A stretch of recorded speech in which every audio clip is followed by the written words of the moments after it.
Hey guys, today we're going to go over how to set up n8n and run it locally on your own desktop. First, you're going to want to download WSL, which is a Windows subsystem for Linux. Go into your PowerShell, run as administrator always. You're going to navigate to whichever path you want, and you're going to do WSL --install. What that will do is it will download the subsystem for Linux, which will go hand in hand with the Docker container to run n8n locally on your desktop. I already have it installed, so I'm not going to go through all the steps. When it is completely and fully installed, it downloads Ubuntu and everything. This is the screen you will see. Welcome to Windows Subsystem for Linux. Well, that you know that is done. So now you're going to go to Docker. You're just going to look up Docker Desktop next.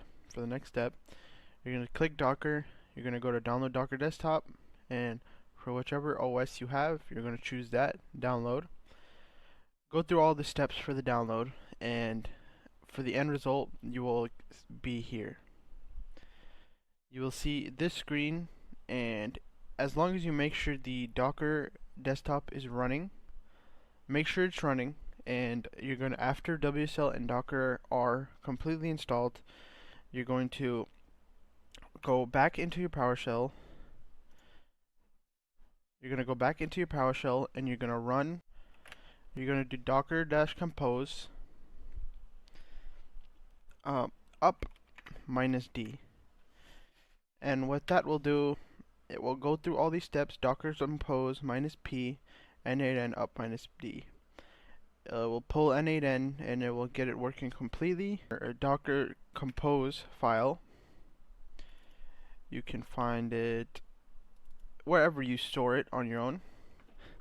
And as you can see, the ports for n8n are 5, 6, 7, 8. So as long as you have WSL and Docker installed and your Docker engine is running, you can open a new Chrome browser and simply type in localhost :5678, and that will bring up the registration screen for your n8n, and it's running locally. If you want the Docker Compose file, drop a comment down below. Be sure to like and subscribe. Thank you.